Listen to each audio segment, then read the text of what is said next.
E agora, senhoras e senhores, a gente vai ter a presença de um dos caras que mais impactaram a minha vida nos últimos meses. É um cara que a gente aprendeu a se respeitar de uma forma muito diferente. A gente seguiu caminhos distantes, eu não acompanhava tanto, ele também não. E quando a gente entendeu o que cada um estava falando, bum, conexão máxima. Talvez vocês devem ter, quem me acompanha bastante no Snapchat, deve ter acompanhado essa transição. Do nada, quem eu vou chamar aqui começou a aparecer muito no meu Snapchat. Por quê? Porque as ideias começaram a se conectar. A gente começou a gerar insights todos os dias, a todas as conversas. O negócio dele voando, o meu voando. E aí, por quê? Porque você começa a conviver com pessoas que estão pensando fora da caixa, pessoas que estão realmente na busca pela inovação. A vida da pessoa é inovação. Quando você seta essa intenção, vou inovar. Não vou jogar o jogo do medo, não vou jogar o jogo da zona de conforto. A pessoa começa a falar de outras coisas. E essa pessoa é uma das pessoas mais loucas que eu conheço. Ideias mirabolantes. E é o papai. Quem é que conhece o papai? Ele gera ou não gera valor para as pessoas? Bum! Podcast dele, do nada, você escuta lá 10 minutinhos, e aí você fala, what? Né? Você tenta entender exatamente e vai conectando. Então, é uma generosidade muito grande da parte dele estar aqui. É um cara que hoje é um dos meus melhores amigos, é um dos caras que quando eu quero comentar alguma ideia maluca, eu sei que eu posso comentar com ele, sei que ele imediatamente vai pensar ainda mais maluco ainda, e a gente entra nesse jogo. E não é que maluca é algo inviável. Maluca é simplesmente o ato de você fazer algo que ninguém fez. E quando você tem alguém pensando como semelhante, você ganha mais coragem, você ganha mais intenção. Mas enfim, eu queria aqui queria que vocês levantassem para a gente receber esse cara aqui.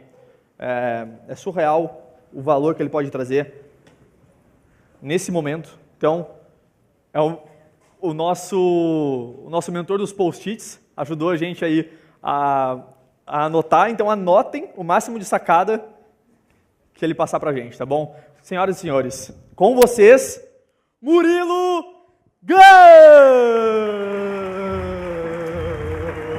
E aí, papai? E aí? E aí?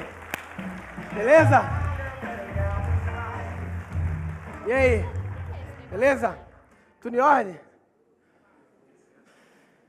Velho, ó, safadão, meu primo ele, eu vi hoje de manhã aqui, eu tive que voltar, vi só o comecinho aqui e tal, e aí eu voltei pra casa, eu tô fechando um negócio hoje aí e tal, tenho alguém ocupado, mas eu voltei pra casa e eu fiquei pensando assim, velho, que bando de doido, né, vocês, tipo, fico pensando assim, vocês, os moving up da performance do caralho, um magrelo jogador de golfe, fica na caverna em pé trabalhando, tomando uns café com os óleos, as manteiga.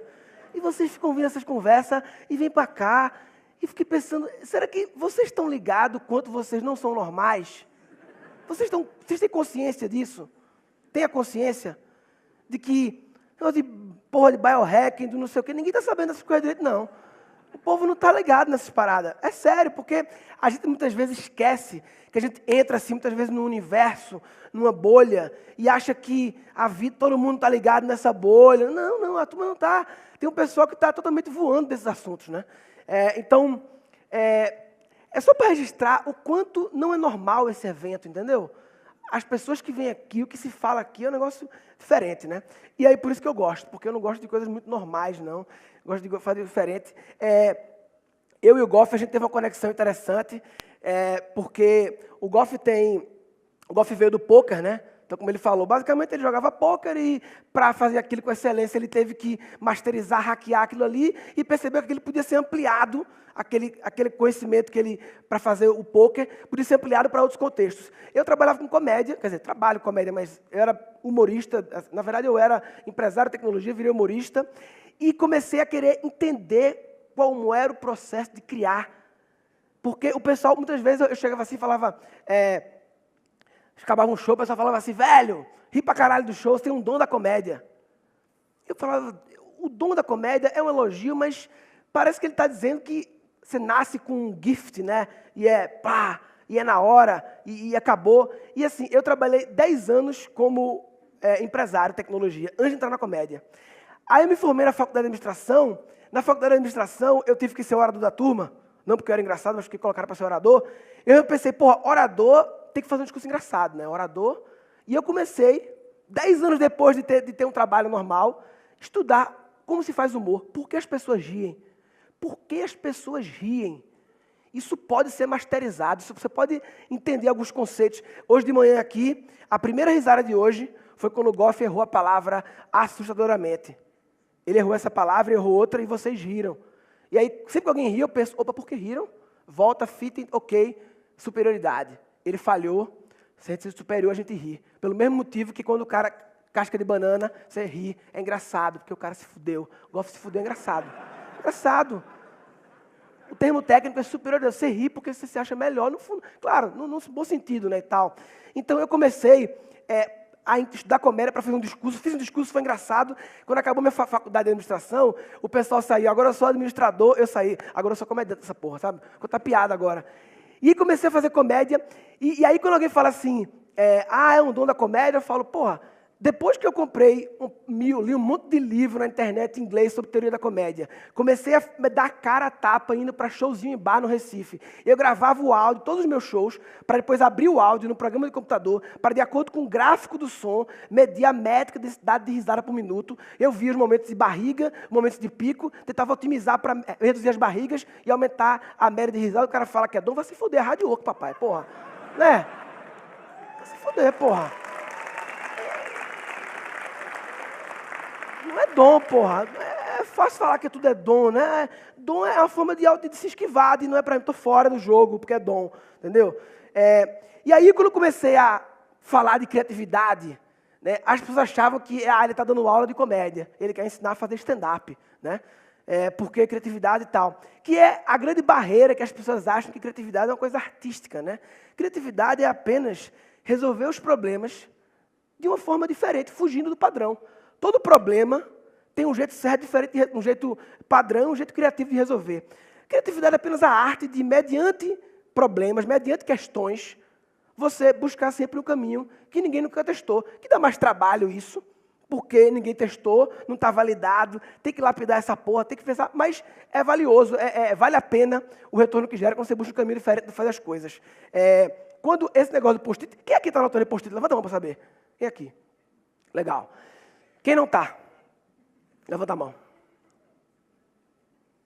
Tem alguém que está dormindo, então. Não era dormindo, né? Porque nenhum leu outro e tal. Mas, enfim.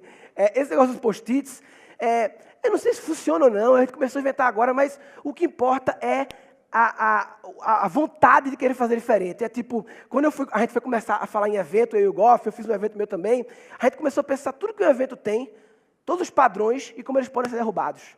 Todo evento tem uma bolsinha, não tem uma mochilinha? A mochilinha, aí você fica a mochilinha. O que é que tem na mochilinha? Tem um bloquinho, um caderno de anotar, uma caneta e uns panfletos velhos, assim. E todo mundo, aí nas fotos, todo mundo com a mochilinha, assim. Aí o evento... E ele falou, não, derruba esse padrão, não tem mochilinha. Mas e aí, como é que faz para a caderno de anotações? Realmente, como faz para caber no bolso ou caber no crachá? O caderno de anotações cabe no crachá, como assim? Post-it. Ele cabe no crachá, eliminou a sacolinha, eliminou um caderno. Estou falando de custo, não, estou falando de fazer diferente, só quebrar um padrão, para quem sabe propor um caminho novo e encontrar um caminho foda. E aí você vai ter que testar, não tem jeito, tem que testar esse caminho que você vai fazer com post-it e tal. Eu, de manhã aqui, anotei esses post-its aqui, e eu pensei assim, porra, eu tenho um monte de palestra que eu faço para empresas, não sei o quê, que eu já testei elas milhares de vezes, já estão todas masterizadas e tal. E aí, a princípio, eu ia fazer uma palestra aqui normal, de prateleira, que eu chamo que eu tenho, mas a princípio, palestra eu mando para eles por e-mail depois, né, pô? Tem as palestras por aí já, depois eu mando vídeo para vocês com as palestras aí, porque eu repito palestra toda hora nas empresas por aí, a mesma coisa, não vou? Então eu pensei, como fazer algo que fosse único? Então, o que eu queria fazer apenas aqui, eu vou falar os insights que eu tive hoje de manhã. Eu fiquei aqui na palestra do Goff até aquela parte do high stakes e tal, a evolução das espécies, o Maslow do high stakes lá, né, a história da pirâmide e tal. Inclusive, Abraham Maslow, ele tem uma frase que ele fala assim, que o homem criativo não é o homem comum ao qual se acrescentou algo. O homem criativo é o homem comum da qual nada se tirou. Nós nascemos criativos, criança é um bicho criativo, né? Criança é louca, criança pira, criança sempre dá soluções diferentes. Nós nascemos criativos e nós desaprendemos a ser criativos ao longo da vida. Esse papo pensar fora da caixa, nós nascemos fora da caixa, aí depois a gente entrou na caixa e agora fica velho e tem que sair da caixa. Mas nós nascemos fora da caixa. E esse processo de desaprender a ser criativo, ele ocorre durante o nosso desenvolvimento. A minha teoria que eu faço sobre criatividade chama reaprendizagem criativa. Porque nós nascemos criativos, aprendemos, agora vamos reaprender. E por que desaprendemos? Vários tipos de bloqueios que foram ocorrendo na nossa vida. Por exemplo, a escola, né? O modelo escolar de hoje em dia, que nós estudamos e que nossos filhos ainda, a maioria estão estudando, né? A grande maioria, é um modelo prussiano, né? Vocês sabem disso? A escola, o modelo de escola foi criado na Prússia, na época da Revolução Industrial, que eles criaram esse modelo de educação, que foi feito com mindset industrial, por isso a escola foi modelada por uma indústria. Toda escola parece com indústria, um presídio ou um quartel, toda escola. Seres humanos vão para um lugar com muros altos, tem que chegar cedinho, aí fica separado em salas, todos com fardas, aí tocam a sirene, eles vão para o pátio, tem o sol e comer um lanche. Assim é a escola, assim é o presídio, assim é o quartel, assim é a indústria. Porque foi essa mentalidade que criou o modelo escolar, que é um modelo extremamente industrial, em que a criança é o produto que entra na esteira, ele vai na esteira aqui, conteúdo primeira série, conteúdo segunda série, conteúdo terceira série, conteúdo quarta série. Todas as crianças, na mesma ordem, recebem os mesmos conteúdos, na mesma velocidade, e são testados do mesmo jeito, como se elas fossem todas iguais. Como se fosse uma simples matéria-prima de uma indústria, que vem, passa um processo e sai todo mundo. A criança entra na escola cheia de perguntas e sai com respostas. Mas as respostas daquele dia que ela aprendeu. Só que a gente sabe que o mundo está mudando, as respostas de hoje não resolvem os problemas de amanhã. Entendeu? Ou seja, a gente passa a vida inteira, a escola é engraçado, que na escola a gente recebe o primeiro e maior grande bloqueio à criatividade. Eu chamo o bloqueio da resposta, que é o seguinte. Sabe essas coisas que... Eu já vi criança desenho de colorir, que era para colorir a casa, o céu. Aí a criança colore o céu de cinza, e a professora está errada, porque o céu é azul. Isso acontece, né? Tipo, como se a resposta é azul, porque a escola é um jogo de adivinhar o que o professor espera que você responda. Esse é o jogo da escola. Não é um jogo de criar soluções. As soluções estão criadas. Aonde? No gabarito. Está tudo predefinido já, as soluções. A gente apenas tem que chegar nelas, nunca criar.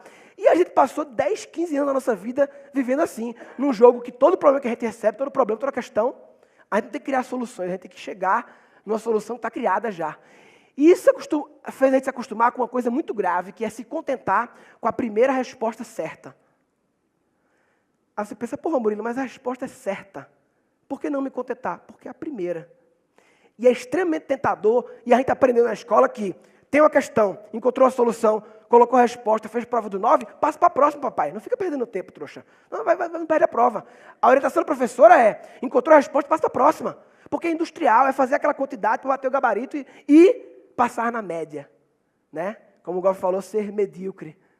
O que passa na média é medíocre. 7 é medíocre. Né? Tá na média. A gente se acostumou que para evoluir na vida tem que estar na média. Passar de média... Não é? A gente passa falando isso a vida toda, 10 anos falando. Ainda bem que eu passei de média, tipo, é assim que eu estou evoluindo bem na vida, passar na média, ficar na média. A gente vai se acostumando quando criança a isso. Uma vez que tiver um problema, encontrar uma resposta que funciona, já para de procurar. Não é só a escola, por exemplo. Vê como algumas coisas simples vão bloqueando a nossa capacidade de pensar diferente. Você vê Lego. O Lego hoje em dia, tem aquele Lego do Batman, né? Aí tem o Lego do Star Wars, tem o navio de Lego, o castelo de Lego. Quando eu era criança, o Lego era um bocado de peça solta colorida.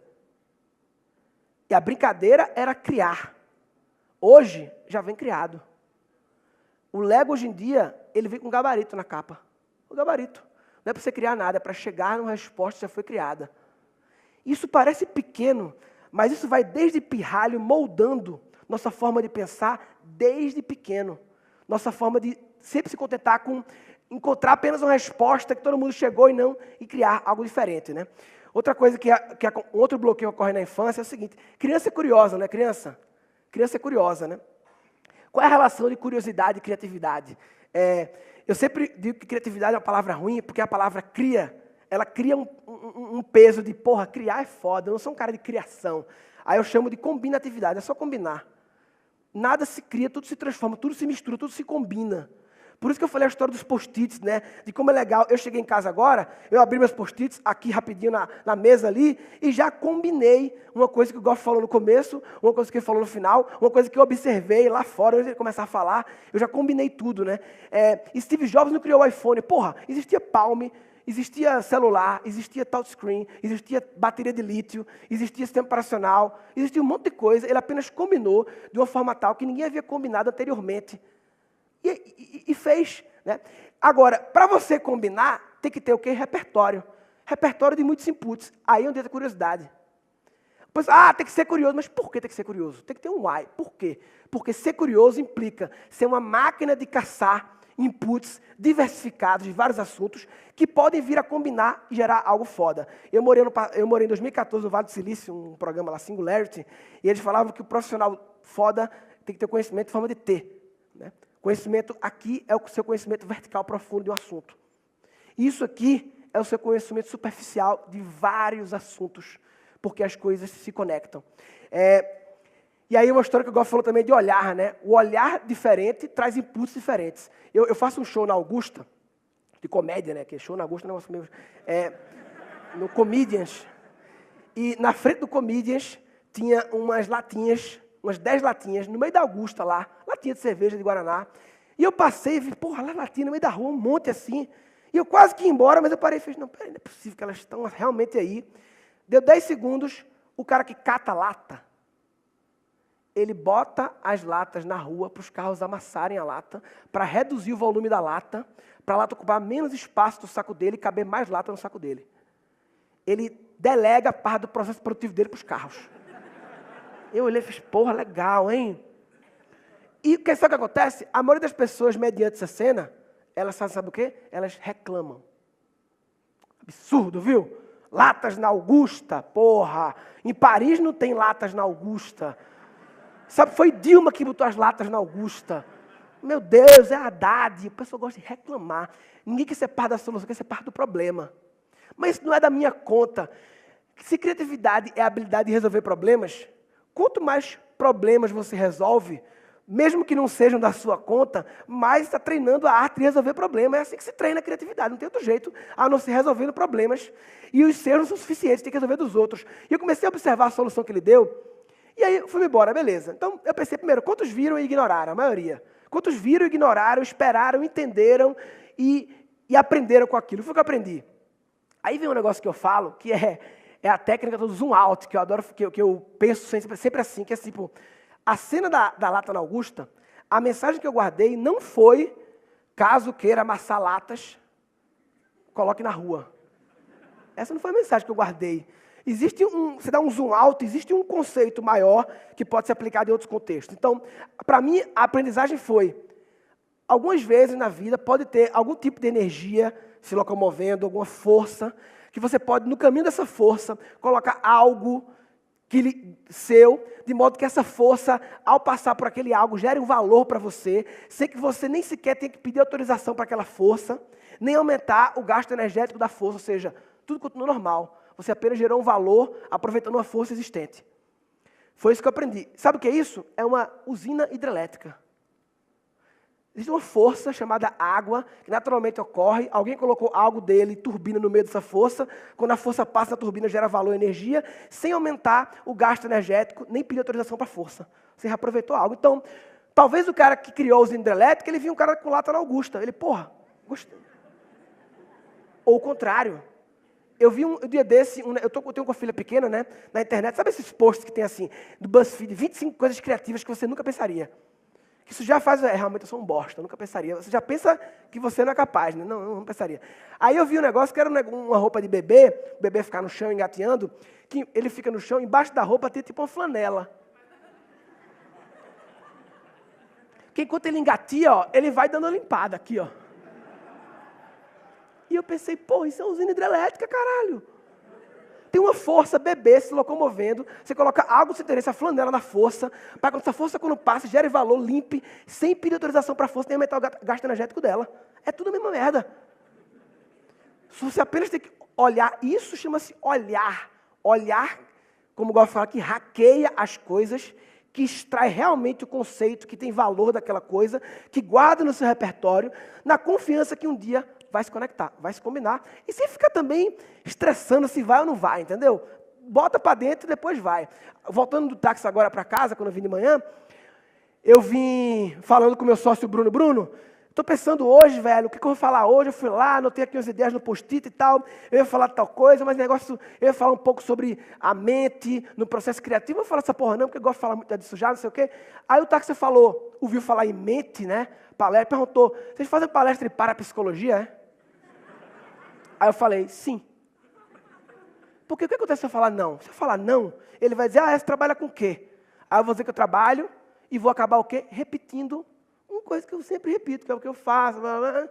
Agora, quando eu falo sim, eu já abri um novo universo de possibilidades. E o que ele vai dizer agora? Qual é a próxima pergunta dele? E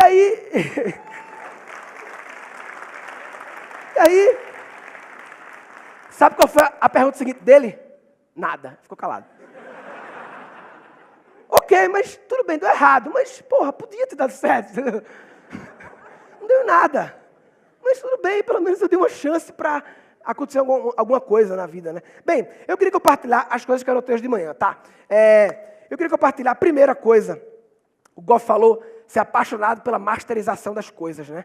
Eu fiquei lembrando, sabe o quê? Sabe qual era o meu método para escrever piada, quando eu estava fazendo assim, realmente 100% como humorista? O Twitter, assim que começou o Twitter, eu vi o Twitter como um depositório online de inputs que eu posso confiar que ele não vai se perder. Porque todo comediante tem uma caderneta, que anota as ideias, e no celular, depois perde a caderneta, chapado, perde o celular, não sei o quê. E aí, eu percebo da coisa, tudo que eu pensar, tudo que eu ver de diferente, qualquer input que eu captar, eu vou jogar no Twitter, mesmo que ele ainda não faça sentido. Eu não vou esperar a ideia ficar completa para postar, eu vou postar. Porque eu só quero ter um lugar de armazenamento confiável que o servidor dele não vai explodir, é mais fácil perder minha caderneta, né? E as pessoas aproveitavam e já compartilhavam, né? E aí, beleza, quando acabava o mês, eu ia na timeline, selecionava tudo, eu favoritava as coisas que são inputs, que alguma vez era divulgação de evento, né? Selecionava tudo que é um input que eu fico, qualquer coisa que você viu, que ainda não é nada, mas tem o potencial de ser alguma coisa. Eu já boto lá, sem filtro. Aí eu salvava tudo. Viu como eu quis masterizar a conexão das coisas. Eu salvava todas as ideias, jogava no Excel. Aí no Excel eu botava um tweet por linha na coluna B. Imagina o Excel. Colunas e linhas e tal. Coluna B. Na coluna A, do lado de cada ideia, eu colocava uma palavra-chave que resume aquilo. Trânsito, medicina, mulher, casamento, aeroporto, tal, não sei o quê. Para quê? Aí, quando eu ordenava alfabeticamente a coluna A, papai, aí a magia acontecia. A magia de uma coisa que eu vi sobre trânsito em 2008 se conectava com o que eu vi em 2013. E aí eu tinha, de uma vez, 15 observações sobre trânsito, boas, médias e ruins, sem julgamento. Uma boa ideia é a combinação de várias ideias médias. E uma ideia média é a combinação de várias ideias ruins. As ideias ruins são muito importantes, porque elas se conectam com as outras ruins, criam médias, se conectam e criam boas. Então tudo estava lá, eu tinha 15 coisas para jogar para o doc e começar a desenvolver o assunto trânsito, combinando aquelas ideias. Então, eu tinha esse método de quando ele falou, eu lembrei. Ele falou sobre a história de mediocridade, da escola que eu falei. Achei muito boa a frase, coragem versus conformidade. Lembra?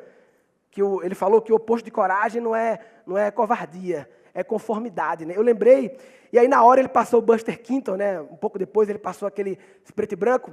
Eu lembrei, sabe o que eu conectei na hora? Eu conectei uma pegadinha que eu vi, lembra aquele programa de pegadinhas? Somewhere, sometime, someplace, como é que chama? When you least expect it, someone accepted it. Ninguém sabe? Ninguém entendeu o que eu falei, né? Um programa de pegadinha, Dom Câmara Show, enfim, foda-se. O primeiro programa de pegadinha americano tem uma pegadinha que era um elevador. Candid Camera, isso aí. É isso aí. Um elevador. Aí, o elevador aqui. Você no elevador, você vira assim, né? Fica olhando para a porta do elevador. É o normal, né? Pelo menos você não vê espelho, né? Olhando no espelho. E o cara estava aqui de boa, até que entra 3 atores no elevador, e eles ficam ao contrário, bem normal. E o cara que está aqui, ele fica meio... E o cara começa a fazer assim, ó. Quando você vê, o cara virou. Muito legal. Em vários casos acontecem isso e tal. E essa coisa de coragem e conformidade, esse é um exemplo bobo de dizer assim, o que é mais fácil, que gasta menos energia mental? Questionar, ter a coragem de perguntar, por que eu estou assim, brother? Que porra é essa? Tá de brincadeira? Sobre o risco de, tá sabendo não, porra, nova regra, otário, sei lá o que vai acontecer. Sabe o que é melhor? Se conformar e virar. Se conformou. É melhor. Porque senão a outra parte requer mais coragem de desafiar. Porque se 3 pessoas estão fazendo, é um padrão. E eu não quero quebrar esse padrão. Né? Então, eu lembrei disso aí. Ele falou, as regras atuais não funcionam mais. Lá na Singularity, a gente estuda muito sobre como o mundo está mudando. Esse papo de o mundo está mudando sempre teve, mas agora está mudando mais do que sempre mudou, mais acelerado.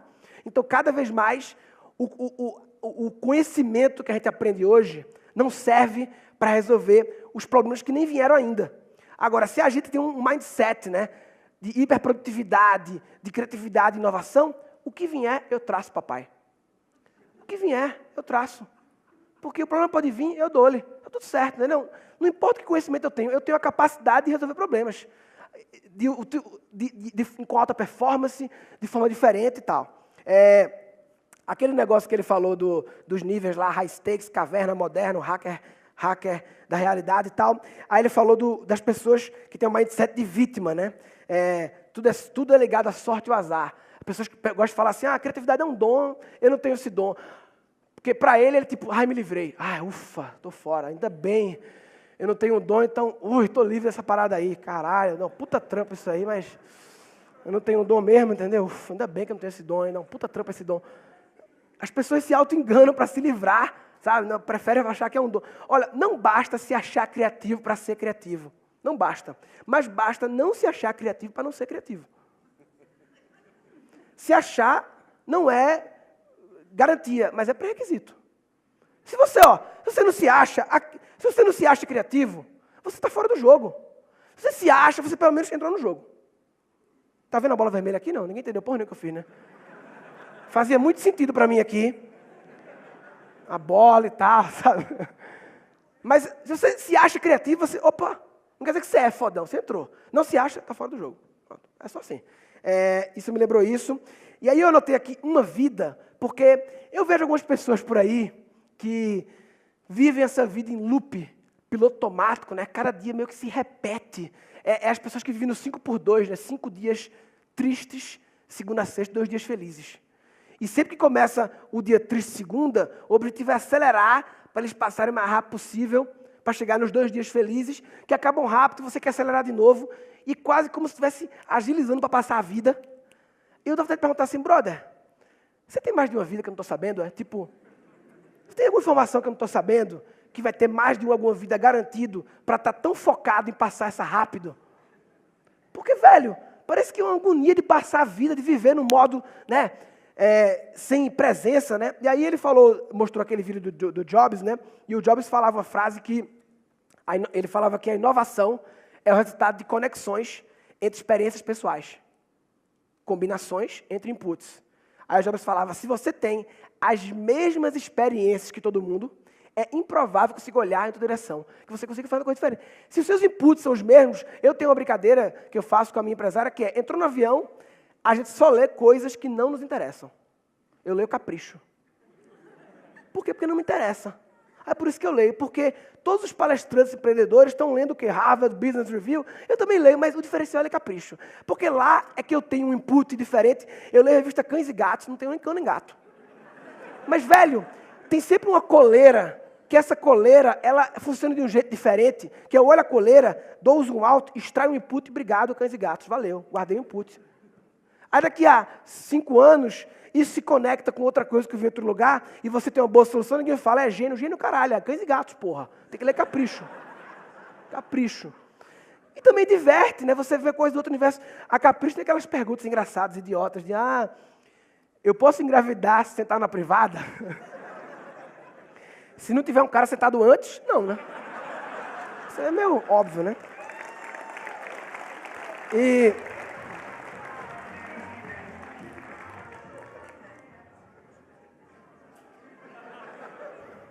Então, sonoplastia, porra. O Goff falou sobre mudar de lugar de trabalho, não foi? Mudar de escritório, mudar de lugar, né? Genial. Vou colocar isso em prática e uma coisa que eu já faço é mudar caminhos. Sabe aquele caminho que você vai sempre? Aquele caminho que você vai e que... A mensagem é, desobedeça o Waze de vez em quando. Desobedeça o Waze. Porque muitas vezes o Waze, ele sempre te leva para aquele caminho, que ele pode ser o mais ótimo, mas muitas vezes é o mesmo sempre. E que você passa ali tudo meio que virando paisagem, você não vê nada. E se você muitas vezes ir por um caminho que vai dar 2 minutos a mais, sabe o que acontece? Você vê um outdoor novo que você nunca viu, você faz, pô, legal. E você, claro, o olhar tem que estar ligado, tem que estar no on, né? Tem que ligar o olhar no on, não o olhar no off. O olhar tem que estar ligado para ver as coisas e querer extrair. Se você vê um canal diferente, a gente fica naquele mesmo canal, televisão, vê um canal diferente, vê o canal do boi. O povo vendendo boi, porra. O povo vende boi, vê um pouquinho o canal do boi. A moça que vende tapete na TV, vê um pouco ela também. Porque a moça que vende joia na TV, porra, aula de vendas, ela te vende 10 mil reais sem mostrar o rosto. É foda isso. Você se fuder na sua loja para vender aí 1.000 conto, ela vende 10 mil aqui, ó, só na mãozinha, papai, só aqui, ó. O que ela fala? Tem que ouvir o que aquela porra fala. Tem que ouvir que ela fala alguma coisa interessante. Tem alguma lição para extrair dali. Né?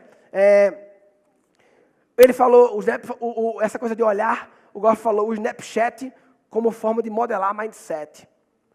Isso é uma nova forma de olhar para o Snapchat. Né? O Snapchat ele é legal porque ele mostra a realidade. O Goff vive o que ele fala. Ele é o walk the talk. Ele não está de brincadeira na tomateira. Ele fala uma coisa e ele vive o que ele fala. Se ele não vivesse, ele não poderia ter Snapchat. O Snapchat mostra a verdade. É difícil fakear no Snapchat.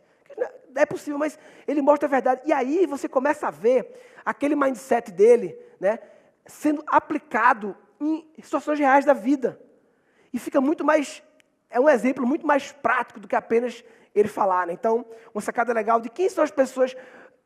mas muita gente pensa assim, o Snapchat toda vez é uma mídia social nova. Eu não consigo acompanhar. Então fica para trás.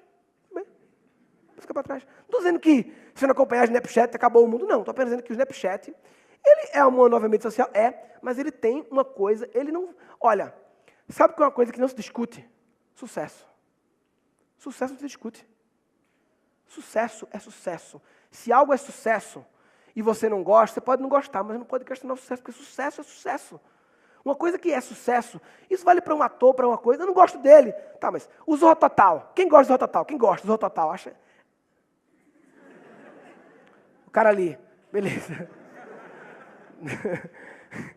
O Zorro Total, ele é um sucesso. Ele passou 10 anos no ar, ele dá 30 pontos de Ibope. O CQC dá 3, 4, ele dá 30. Ele está no ar na Rede Globo há muitos e muitos anos. Ele é um sucesso para um público. Alguém gosta daquilo. Você pode não gostar, mas não pode questionar que aquilo é sucesso. O Snapchat é um sucesso. Tem um motivo para ser sucesso. E o Goff me fez olhar de uma outra forma de quem são as pessoas que eu quero modelar o mindset? Vou procurar elas no Snapchat. Não vou procurar as pessoas que, parece que é engraçado o padre Fábio de Mello. É engraçado, realmente. O padre é foda, o padre é gênio, mas... Ele é engraçado. Mas eu vou também começar agora, por causa do Goff, a pensar pessoas que eu possa modelar também. Sim, aqui ó, é uma série de post-its que eu agrupei, de coisas que eu anotei antes de entrar na sala. Algumas aqui dentro também, mas todos inputs que eu guardei para quando eu for fazer eventos presenciais também fazer. Então eu anotei aqui, ó, café, colocar um café no meu evento presencial, essa placa tipo TED, achei legal. Né? Tem um símbolo, eu vou copiar tudo. Tem um símbolozinho assim, achei legal ter um símbolozinho, né? Não tem a programação do caralho. Uma puta desculpa para quem não está sem programação. Não tem programação. Isso aí. Genial.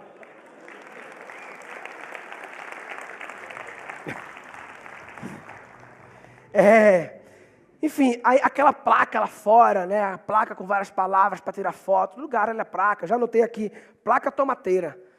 Eu vou fazer assim, eu vou pegar... Quem que acompanha o Gacast? Beleza, os outros não vão entender. Eu estava pensando, a placa que eu anotei que eu quero fazer é uma placa com uma imagem gigante de uma tomateira, da plantação de tomate. E vários objetos, tipo aqueles objetos que tem em festa, casamento, sei lá, que é para botar no rosto, para fazer foto, sabe? Só que todos ligados a, tipo, blazer, gravata, coisas sérias. Para quê?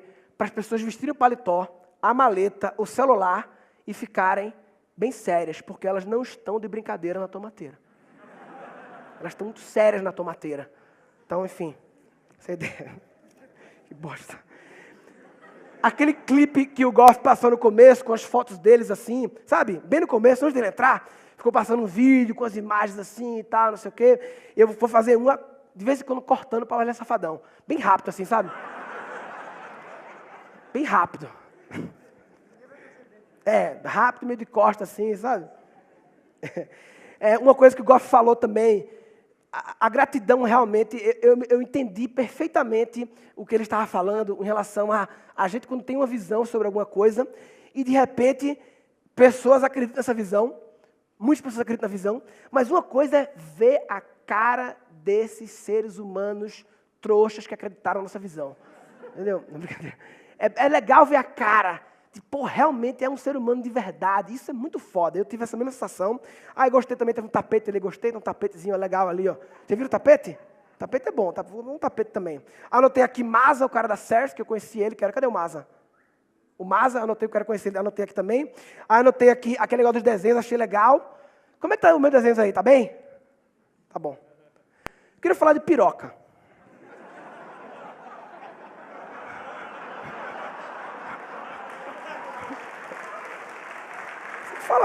Falar de piroca.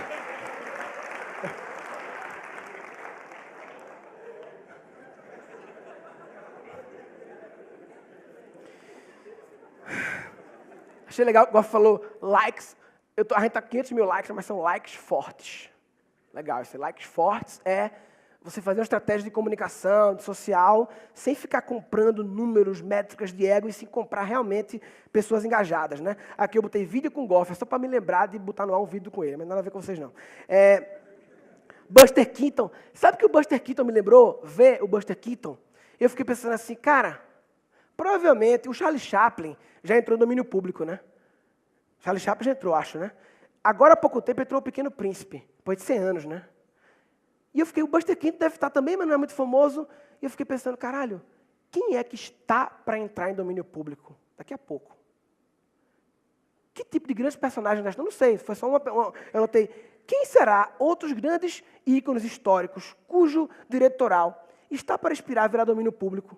Porque se for acontecer em 2018 e você começar agora a se preparar, que isso é uma oportunidade. É uma oportunidade. Pequeno Príncipe é uma marca que você pode usar como você quiser. Ela é domínio público. Você pode criar um produto baseado no Pequeno Príncipe. Por isso está com tantos agora, tantos livros. Por isso que tem na banca de revista DVD do Charlie Chaplin, que é domínio público. É barato fazer, não tem que pagar direito autoral para ninguém. Então, será que tem a oportunidade de começar a ver? Então, vê como é louco, né? O Buster Keaton só me conectou com coisas antigas, com direito autoral, com domínio público, e agora eu vou pedir para a minha equipe pensar quem são as marcas que estão para entrar no domínio público, o que ele pode fazer para quando elas entrarem, a gente não começar a pensar na estratégia quando elas entrarem, começar a pensar agora, para quando elas entrarem a gente está já posicionado nisso aí. Enfim. Algumas palavras que eu anotei, eu anoto palavras, orquestrar. Eu gosto de falar muito orquestrar, né? Eu quero descobrir a etimologia dessa palavra. Orquestrar vem de quê? Anotei aqui. Sincronicidade, uma palavra que eu adoro, anotei. Consistência. Palavras que eu anotei. Aí essas palavras, como não são coisas palpáveis, sabe o que eu faço? Eu deixo colado lá no canto da minha casa, só para ficando passar e ver consistência, é isso aí. Aí eu cago e olho, consistência, porra. Isso, nada a ver. Uma coisa que ele falou, poderosa, isso é só o começo. Ele fala muito também, né? Eu fiz pela primeira vez o encontro dos meus alunos e fiz o encontro da minha equipe lá em Recife, com a convenção da empresa. E ambos eu falei, eu comecei o meu evento assim, pessoal, esse vai ser o pior evento da história. Porque é o primeiro, porra, vai ser o pior. Esse aqui é o pior Moving Up Experience da história. Pior, hã? Não, esse Experience, o ao vivo, é o pior. Porque o próximo vai ser melhor. Alguém tem dúvida disso?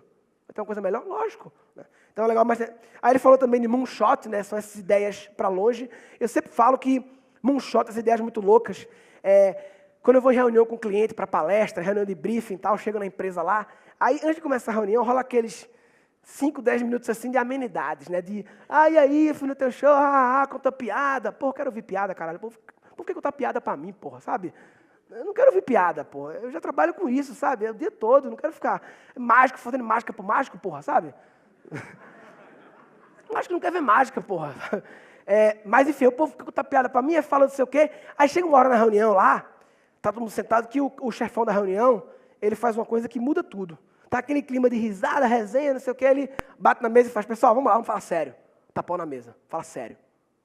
Nessa hora, sabe o que acontece nessa hora? É como se fosse crianças saiam da sala, criatividade saiu da sala, agora é hora de adultos.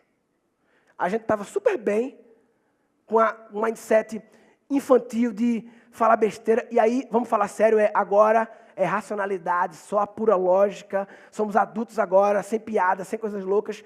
Uma coisa que eu faço em reuniões, eu brinco assim, pessoal, a gente tem para resolver esse problema, né? X, criar o hackathon da empresa tal, beleza.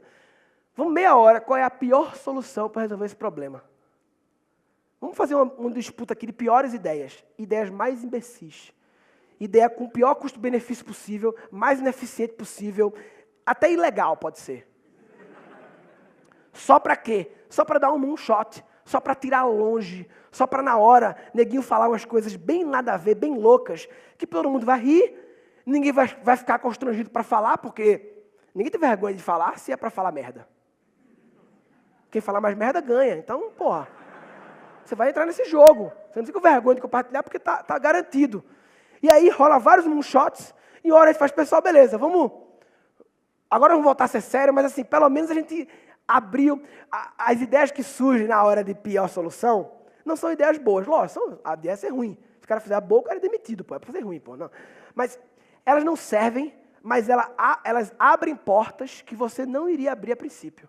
Com certeza isso acontece. Ela abre uma porta nova, para um novo caminho, longe, aí você pega e volta um pouco para a realidade, mas, porra, eu não ia estar aqui a princípio.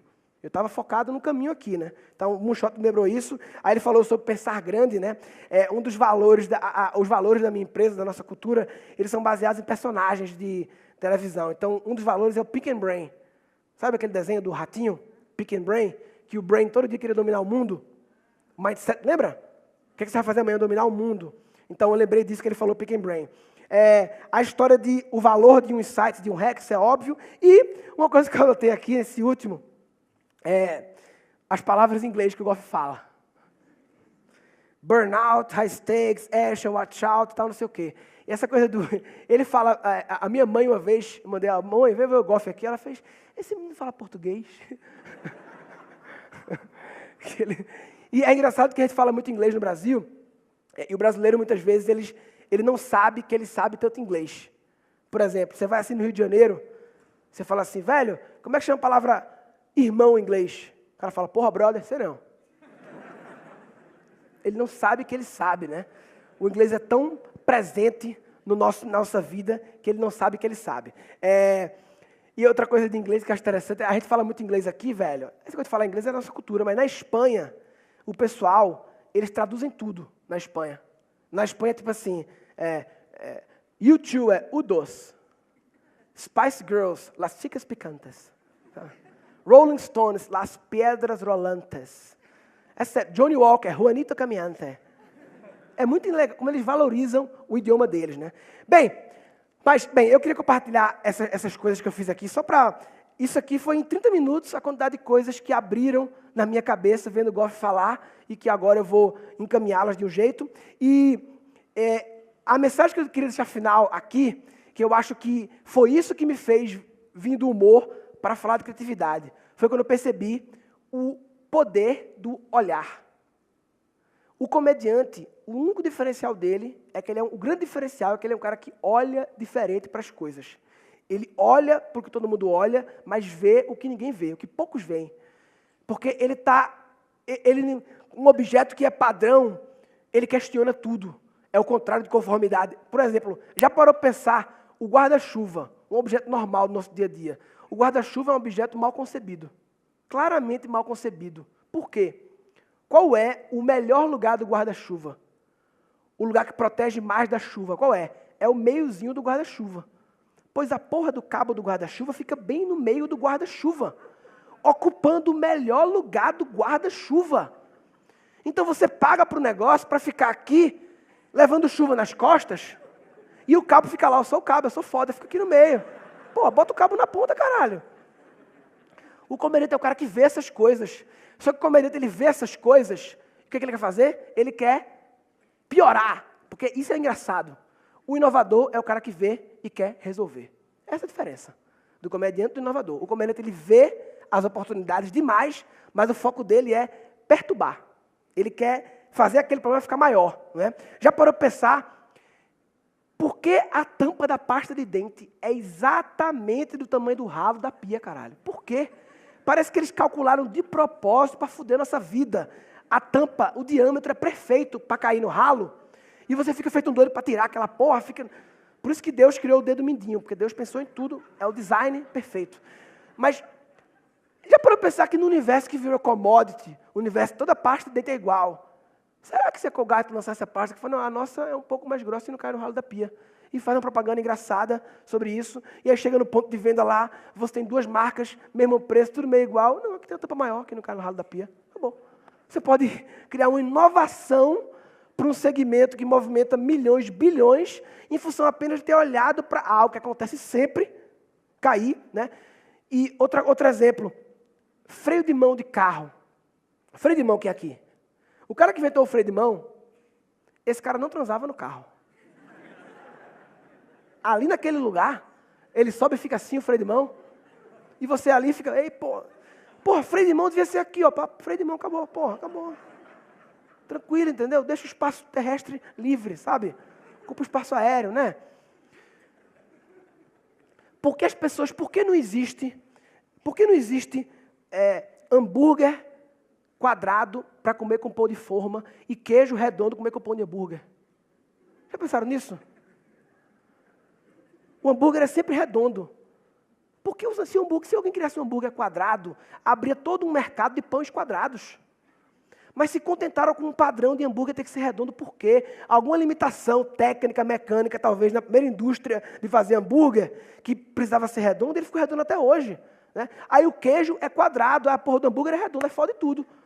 Pô, faz tudo do mesmo tamanho. Você vai pedir uma pizza, a pizza, ela vem na caixa quadrada, ela é redonda, você corta triangular. Confunde a cabeça, porra. Você fica... Por que o metrô paulista é na Consolação e o metrô Consolação é na Paulista? Pô? Por quê? Eles querem confundir, né? Então, assim, o olhar criativo é o olhar protagonista de ficar buscando problemas para resolver pelo simples exercício de resolver problemas para treinar sua capacidade. É igual academia. A gente vai na academia e fica na esteira, né? Aqui te leva a algum lugar? Assim, não leva lugar nenhum, você anda no mesmo lugar. Mas você faz para quê? Para treinar o corpo, porque a sua demanda natural de andar não é suficiente para o treino que você quer. Mesma coisa, a sua demanda natural de questões para resolver, você pode ter muitas, mas ela não é suficiente para treinar sua capacidade de resolver bem problemas. Portanto, você tem que buscar demandas artificiais, como esteira, ou seja, resolver problemas que não são na sua conta, pelo simples ato de resolver, ou pelo menos ver os problemas, né? Você vê, aqui em São Paulo, as ruas também, elas têm a mania de mudar o nome, né? Se era 23 de maio, vira Rubem Berta. O que foi que houve? Mudou o nome, porra. Aqui tem uma mania. Aí vira Washington Luiz. Caralho, de novo, não aconteceu nada. Tipo, pegadinha para você... Quer homenagear pessoas? Coloca estátua, porra. Bota um monte de estátua no nome das pessoas e bota as ruas mais fácil. 1, 2, 3, porra, sabe? Aqui na Augusta, né? Lá na Augusta, no Faço Show, tem uma rua Colômbia. A rua Colômbia, ela sobe e vira Augusta. Ela muda de nome. Mas aí faz sentido, porque drogas acaba prostituição. Aí tem uma lógica. Ok. Aí tem um sentido, entendeu? Aí faz sentido. Bem... O que eu queria falar era sobre, a principal mensagem era sobre olhar diferente para combinar esses inputs, buscar experiências que não fazem parte da sua rotina, né? Não precisa fazer coisa louca. Pessoal, quando eu falo em zona de conforto, muita gente acha que fazer loucura, como o Goff falou, sair da empresa. Não, não é só isso. Pular de bungee jump, cortar a corda. Não, você é otário, aí não adianta, né? Ir para um caminho novo, ler uma revista nova, ver um canal diferente, já é sair da zona de conforto. Já é a minha mulher via os caras em Taiwan, os caras comiam língua de sapo. Aí ela fez, porra, que absurdo comer língua de sapo. Aí eu falei, coração de galinha é tranquilo. Porra, a gente come coração de galinha tão escroto como língua de sapo.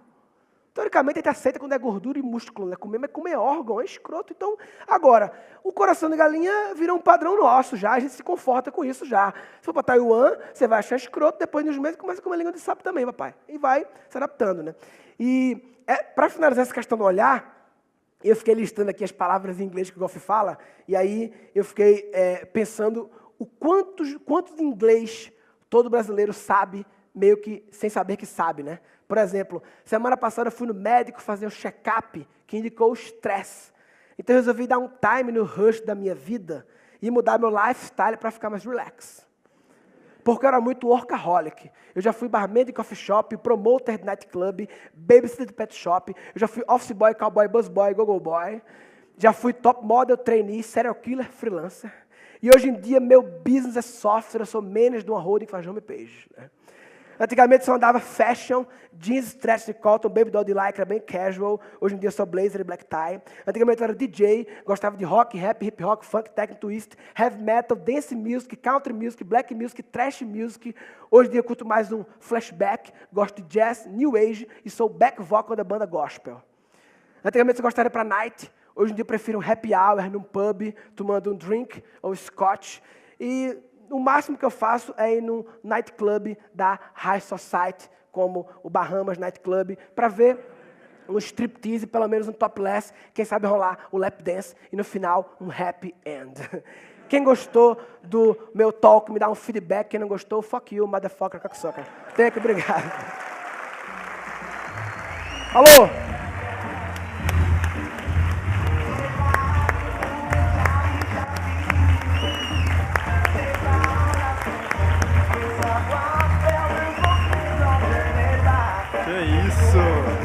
Foda, quando a primeira pessoa se levanta, o cara de trás, porra, velho, é foda. Tenho que levantar, não é possível. Levantar também. Senta aí, pessoal, fica tranquilo aí. Papai, eu vou ter que gravar essa sua fala e mandar para as pessoas que acham que só eu falo inglês ali, que falam que tá errado. Show de bola, cara. E o Goff senta aí, velho, fica de boa aí, relaxa. O Goff é o cara que ele virou meio que um coach de não ser tão louco. Existe um limite de loucura que ele tenta me dar. A gente está no desafio de como adicionar alta performance na loucura. Esse é o desafio. Porque a loucura ela é importante, mas é importante também você como dosar isso para você, a sua engrenagem moer, né? E eu estou aprendendo muito com ele sobre isso. Estou agora começando a entrar no mundo de meditação, começando a entender, né? Cada um tem suas coisas que se apegam. O que ele chama de hashtag, café hashtag, você chama de maconha, né? Cada um tem sua... Mas eu estou começando a me expor a coisas novas, entendeu também? A experiência nova. Então, eu sou muito grato, Gabriel Goff. Papai.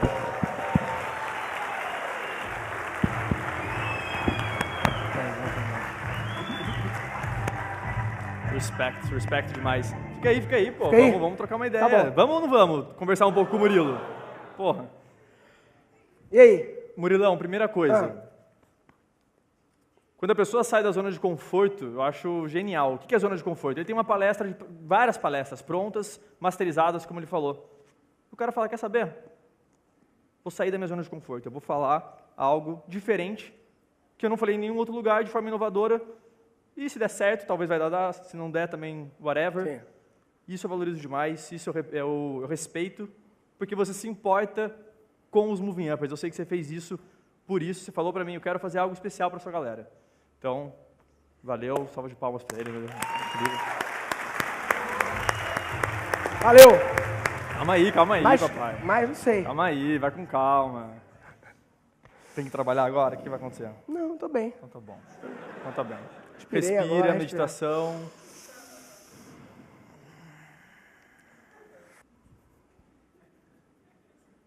Agora sim, papai. Agora sim. Agora sim, hein? Agora eu tô pronto. Tá. Eu ia te perguntar algumas coisas. Primeiro de tudo, você comentou brevemente sobre alguns símbolos da sua empresa. Sim. Eu acho genial isso, pessoal. cada ano, ele colocou como um símbolo que vai ditar o que os colaboradores, o que é a missão da empresa. Compartilha um pouco disso com a gente. A gente fez o seguinte, a gente foi fazer... Enfim, a gente eu estou no processo, eu sou no processo, tipo, fazendo que o Golf, seguindo os caminhos do Golf, mas atrasado, né? Estou criando agora a cultura da empresa, os processos, e montando o time e tal. Estou numa fase, o Golf de alguns anos atrás, né? E aí, na hora de definir nossos valores, a gente começou a conectar, para ficar mais memorizável, conectar com personagens, com coisas. Então, por exemplo, o principal é o Hulk. O Hulk, o herói, né, a gente tem um cartaz lá, por quê? O Hulk é o único super-herói que ele não pode optar por não se transformar. Né? Ele tem um compromisso, ou seja, o Bruce Wayne, se quiser, fica Bruce Wayne, não vira Batman. O Clark Kent também fica de boa lá. Não vira, o Hulk ele tem que se transformar. Ele tem um compromisso com a transformação dele. E a gente colocou o Hulk como símbolo de não apenas entregar conteúdos, mas se preocupar, ter um compromisso com a transformação gerada por eles. Então o Hulk é isso, e aí vira uma piada interna de tipo, alguma situação de um aluno que fala alguma coisa, um resultado que teve, a gente internamente é hashtag Hulk, todo mundo sabe que estamos falando disso, entendeu? O Pink and Brain simboliza o mindset pensar grande, Pink and Brain, de sempre pensar em coisas numa escala maior, né? Moonshots, coisas maiores e tal. Tem o Corleone, o Don Corleone do Poderoso Chefão, ele representa o que eu falei aqui, o walk the talk. Quando alguém faz alguma coisa que vocês não gostam, não. Matança. O Corleone, ele significa, apesar dele ser negativo, né, mas ele significa o walk the talk. Ele faz o que ele fala. Quando ele fala assim, meu irmão, eu sou no dobro quando eu tô Corleone, eu estou imitando ele. Se você não pagar a dívida da droga, eu vou lhe matar. Aí o cara não paga, ele faz o quê? Ele mata. Não tem conversa. Ele faz o que ele fala. Ele é o walk the talk. Então, apesar de a gente usa o Don Corleone como, olha, a gente está falando de criatividade, soluções criativas, então tudo que a gente faz tem que também ser criativo. Senão, hashtag Corleone. A Jobs, de Steve Jobs, significa busca pela excelência, né? Que é a pergunta que a gente sempre faz. Jobs faria assim? Steve Jobs, você fez isso agora, você acabou. Jobs faria assim? Pensa se Jobs faria, sabe? O que Jobs diria? O que Steve Jobs aceitaria? Como é a busca pela excelência, a gente coloca Jobs. Enfim, aí tem uma porrada lá de outros personagens, mas é só uma forma lúdica de ter umas coisas, né? Foda. Essa questão do que o Jobs faria, é uma pergunta, eu falo bastante disso no Moving Up, não do Jobs, mas da pergunta interna que você tem que se fazer. O que uma pessoa que eu mais admiro no mundo estaria fazendo nesse momento? E aí, o que isso gera? Toda vez que eu estou saindo da linha, toda vez que eu estou... Ou me estressei, ou perdi o rumo em algum momento, ou por alguma razão, aquela pergunta me coloca em perspectiva do Jobs, por exemplo. Você está modelando mindset, né? Isso é modelar, mas você E aí você fala, cara, que ridículo que eu estou sendo. Como que eu posso ficar bravo por essa situação? Jamais aquele guru máximo faria isso. E aí você volta e você entra de novo no meio da loucura. Isso é muito bom. Outra pergunta. O futuro da educação. O que você está pensando da educação atual e para onde que ela vai? Você é um educador, nós somos educadores, o que você pensa disso? Eu comecei a mexer com a internet muito pirralho, eu tinha 13 anos, na década de 90, então comecei a criar um site, eu escaneava as fotos da Playboy e botava na internet, aí bombava isso. Eu tinha 13 anos, eu concentrava Playboy no Brasil na internet, tinha um site. E eu tinha 13 anos, tinha aquele aviso assim, proibido entrar menor. Você é mais de 18, sim ou não? E eu tinha 13, né? Eu tava, e nessa época, e é engraçado que essa pergunta também em site pornô, de você é maior, sim ou não, essa pergunta não adianta, né? E nenhum homem é sincero de pau duro, nunca, né? O cara tá lá, o cara vai... Não, Disney, site da Disney. Mas na época, eu comecei a vender banner. Vendia banner no meu site. Banner foi a primeira forma de propaganda na internet, não foi? Foi o banner. Hoje em dia, o banner ele existe, mas hoje em dia, a publicidade da internet é o AdWords, é o Face Ads, é a publicidade extremamente segmentada, inteligente, cheia de analytics e tal. O banner foi a primeira. E o que é o banner? O banner é basicamente, eles modelaram o offline. Pegaram o outdoor e botaram o outdoor na internet. É sempre assim que começam as coisas. A gente pega e se modela pelo que a gente imagina, do offline para o online. que acontece? Até que depois veio o Google e criou o AdWords, que o Google não virou Google pelo sistema de busca. O algoritmo do Google era questionável, tinha muita gente com algoritmo legal. Ele virou Google porque ele criou, além do bom algoritmo de busca, ele criou um grande modelo de negócio para sustentar aquilo, o AdWords, baseado na publicidade segmentada, direcionada, personalizável, mensurável, caralho 4. Né? Essa expressão caralho 4, todo mundo sabe, caralho, muitas coisas, né? Lógico. Porque quando eu era criança eu achava que era caralho aquático. Porque eu pensava, tem o caralho de asa, o caralho voador e o caralho aquático. Cada um tem uma modalidade de caralho, cada um tem uma atividade que desempenha, mas enfim. E aí veio o Google. E eu falei isso sobre publicidade porque eu acho que a educação, como começou a educação na internet?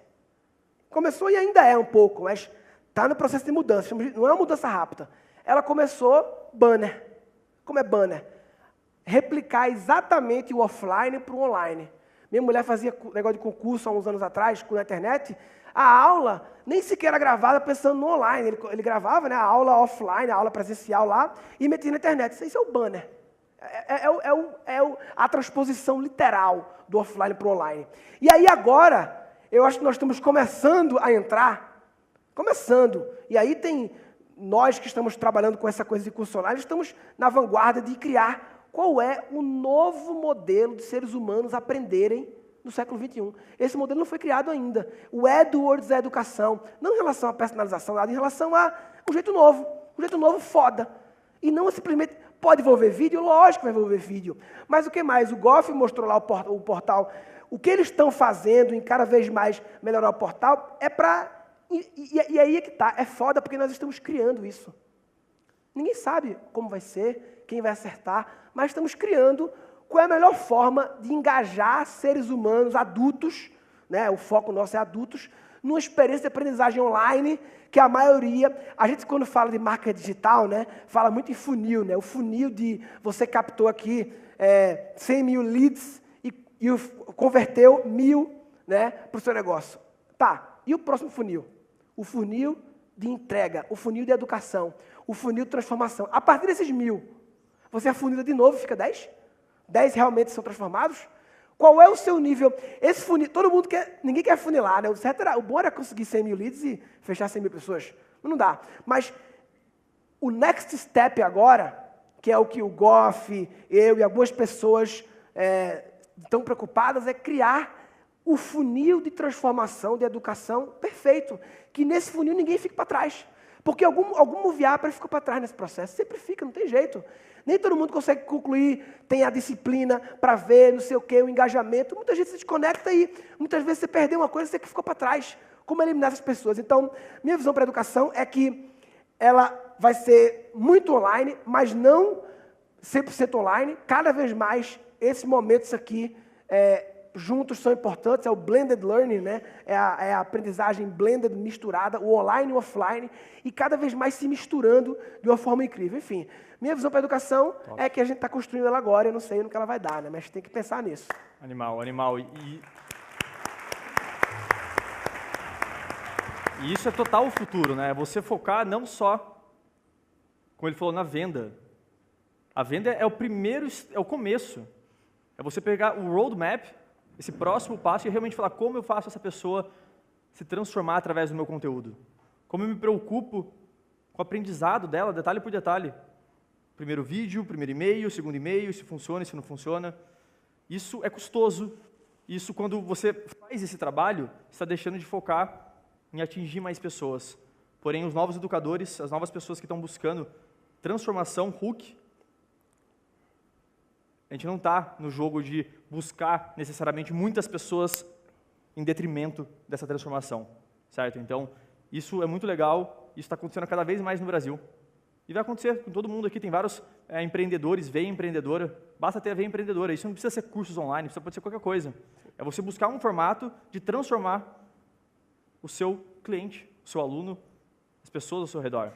E não só como eu vou vender mais. E aí sim você entra no jogo do longo prazo. Aí a gente entra no jogo do longo prazo. Você não pode estourar champanhe na venda. Até pode, mas tem que também estourar champanhe de comemorar na entrega final, né? Na transformação, ok, deu resultado o negócio, né? Não basta... A venda é, como você falou, o começo do processo, né? Mas depois tem etapas que é entregar, né? Entregar aquilo. E como você fala, isso aqui é só o começo, velho. Só o começo, só o começo. Mas eu quero fazer uma última pergunta. Tá. Sobre uma pessoa que deu uma transformada quando você comentou. Senhor, seu pai.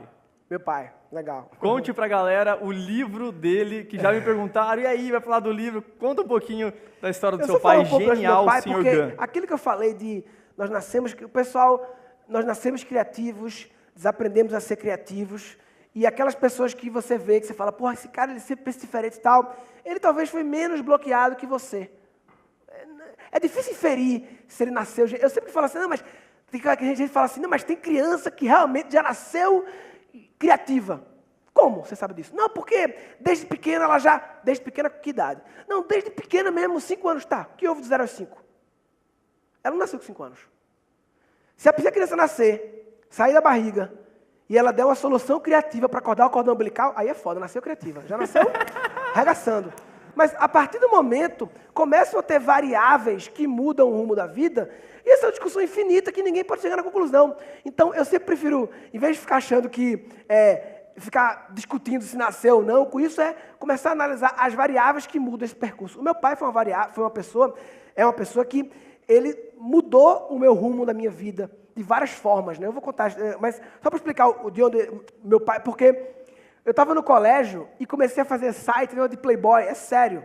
Eu fazia com 13 anos um site que eu escaneava as fotos da Playboy, antes da Playboy ter site na internet.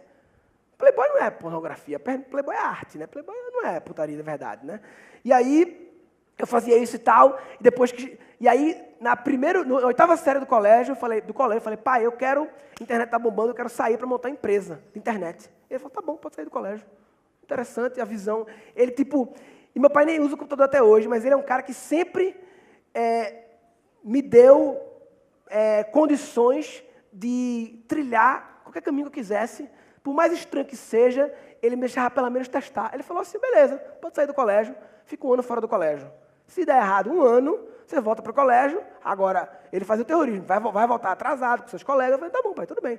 Está claro qual é o risco da operação, 2 partes concordaram, vamos para essa operação. Eu acabei nunca voltando para o colégio, fiz supletivo e tal, fiz. Então, meu pai é um cara que sempre teve um jeito... Com quantos anos isso? Hã? Com quantos anos isso? Eu larguei o colégio em 99, 16. 99, o pai dele abrindo esse espaço para ele inovar. E ele me deu um computador. Quando ele me deu o computador, que eu tinha 13 anos, um 386, na época, eu tenho família de classe média alta e tal, muitos amigos até tinham computadores, mas o computador era da casa do pai.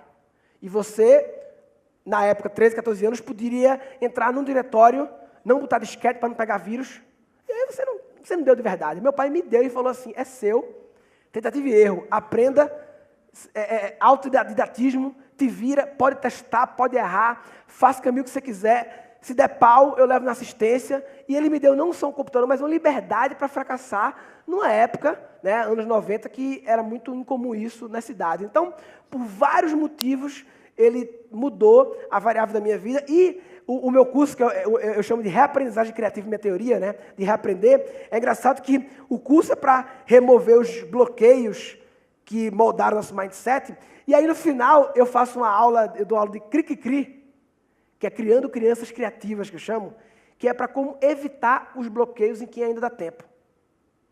E que a minha visão é que o cri-cri-cri, ele, a longo prazo, ele quebre o meu curso. É a autodisrupção. Por quê? Porque se eu vendo um produto de remover bloqueios e entrego outro que evita bloqueios, essas crianças no futuro crescem não bloqueadas, não precisam mais de mim. Então eu me auto-quebro. Antes que alguém me quebre, eu já aproveito e me quebro. 15 anos é o tempo de lifetime ali do seu business. Lifetime. Mas e a história do livro? É só... Na minha convenção no Recife, meu pai, ele é poeta, escreve livros, ele criou um novo tipo de poesia, a poesia absoluta, que é a poesia sem nenhum sentido. Se tivesse sentido, é prosa. A poesia, a teoria dele, é a música clássica da literatura. Música clássica. Você ouve Mozart. Você entende, você ouve Mozart e faz, realmente tem que jogar bola. Você não conclui nada. Você não ouve Mozart e faz, eita, pô, ele falou agora, Mozart. Ele não fala, é gostoso, é legal, mas não tem uma mensagem. Para ele, poesia é isso. Poesia é texto sem nenhum sentido, sem rima, sem métrica, sem compreensão. podendo até palavras evitadas, inventadas, mas desde que você leia e tenha prazer na leitura, independente de estar entendendo alguma coisa. Essa é a viagem dele. E aí ele montou uma livraria para vender para a minha equipe lá na convenção de Recife, né? Foi lá, de brincadeira, montou assim uns 10 livros, e a tabela de preço dele era, ele gostou dessa história, que a tabela era, valor do livro, menos 5,50. Você compra o livro e meu pai te dava 5,50. Aí eu falei, mas pai, por que? Ele falou, não, só para um modelo diferente. E aí, por que não 5? Não, para complicar, porque aí tem a moeda, entendeu? Torna um negócio mais tipo... É aquela história, tendo vários caminhos, escolha o possível mais complexo, sabe? Tipo... Então, enfim, meu pai ele é realmente uma pessoa bem assim... Falta o detalhe. O título mais inovador que ele tem num livro, que você compartilhou com a gente no Hangout, compartilha com o pessoal. O Crepúsculo do Pênis? Não era a dourada? Como que é? Não, é uma piroca dourada, com asas, escrito Crepúsculo do Pênis. O livro é esse, tem uma capa, ele mostrou no Hangout ao vivo. Enfim, genial, genial, não é à toa que o senhor é tão brilhante. É nóis, papai. Valeu. Obrigado. Moving Uppers, valeu. Obrigado.